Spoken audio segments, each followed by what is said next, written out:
Hello everyone, সেদিন ছিল পাড়ার এক দাদার বিয়ে। তো বিয়ে যেহেতু সকালবেলা তো গায়ে হলুদেই আমরা সবাই যাবো বলে তাড়াতাড়ি রেডি হয়ে নিয়েছিলাম। আর শীতকাল পড়ে গেছে ঠিকই, কিন্তু দিনের বেলা তো গরমটা ছাড়ছেই না। শীতের যেই আমেজটা মজাটা সেটা তো আসছেই না, তাই জন্য একটু ঠান্ডাটা কমই ছিল, তাই চাদর টাদর আর কিছুই নিতে লাগেনি। তো রেডি টেডি হয়ে চলে গেছি একেবারে, যেহেতু বাড়ির সামনে পাড়ারই দাদার বিয়ে, তাই জন্য তো হাঁটি হাঁটি টুকটুক পায়েই চলে এলাম। আর এসে বম্মা ওপরে রাখলো যাতে আমরা তত্ত্বগুলো দেখি।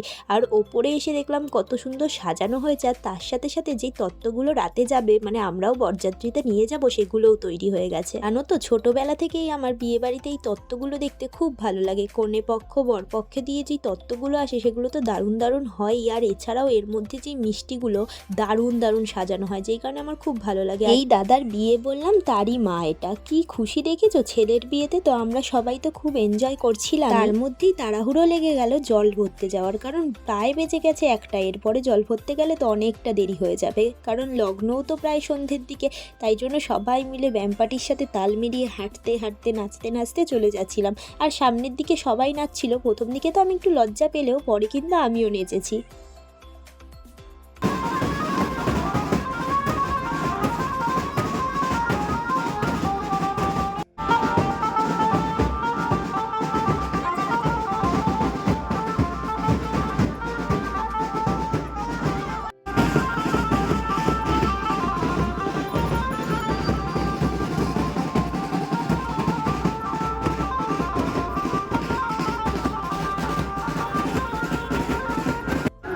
আর নাচতে নাচতে এতটাই হাঁপিয়ে গিয়েছিলাম রোদ্দুরের মধ্যে, যে দাদা কিনে দিল আখের রস, তাই জন্য আখের রস খেয়ে গলাটাকেও ভিজালাম আর শরীরটাকে একটু হাইড্রেটও করে নিলাম, কারণ এরপরে আরও একটু নাচতে হবে, তাই না?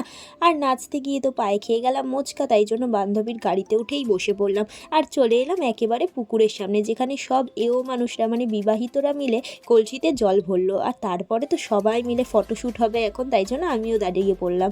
আমিও যেহেতু শাড়ি পরেছি, ফটো তো তুলতেই হবে। আর এই দিন না সবাই হলুদ গাল পরেছিল, আর তার মাঝখানে আমি হলুদ নীল সেজে বসেছিলাম। সে যাই হোক, ভালোই লাগছিল কম্বিনেশনটা। আর এই দেখো কত ছোট টবের মধ্যে কমলা লেবু হয়েছে, আমি তো এরকম প্রথমবার দেখলাম নার্সারি ছাড়া।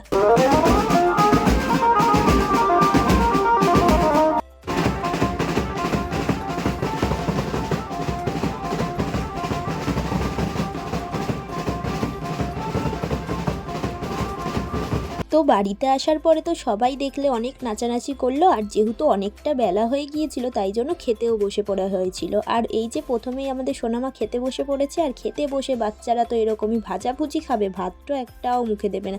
তো সেরকমই ও ভাত খেতে চাইছেই না।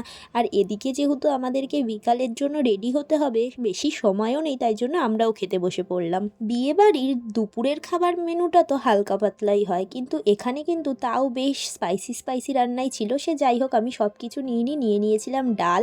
আর ডালের সাথে যেন কী ছিল, মুচমুচে বেগুনি। আর বেগুনিটা না অসাধারণ হয়েছিল খেতে। এরকম বেগুনি যতই বাড়িতে বানাতে চাই, বানানোই যায় না কেন কি জানি। তো আমার তো একটা বেগুনি তো হয়নি, এরপরে আমি আরও একটা বেগুনি চাইবো। আর এদিকে আমি ডাল বেগুনি দিয়ে খাওয়া শেষ করতেই পারিনি, তার মধ্যেই চলে এসছে মাছ। আর মাছের তো একটা সমস্যা আছে, সব মাছের তো কাটা বাছা যায় না। যদি আমি বাড়িতে থাকলে আস্তে আস্তে ধীরে ধীরে অনেকক্ষণ ধরে খাই, কিন্তু এখানে তো সেটা সম্ভব নয়। লোকজন লাইন দিয়ে রয়েছে, আমরা উঠলে তো তারাও বসবে, তাই জন্য পেটে নিয়ে নিলাম। আর তার সাথে সাথে নিয়ে নিলাম একটুখানি মাছের ঝোল। আর মাছের ঝোলটা না দারুণ হয়েছিল, সত্যি অসাধারণ। তো এই ভিডিওটা তোমাদের কেমন লাগলো অবশ্যই জানিও। আর ভালো লাগলে লাইক করে কমেন্ট করে চ্যানেলটা সাবস্ক্রাইব করো। অবশ্যই বিকালের ভিডিওটা কালকেই আসছে। চলো আজকের মতো টাটা, দেখা হচ্ছে পরবর্তী মিনি ভ্লগে। Tata, bye by.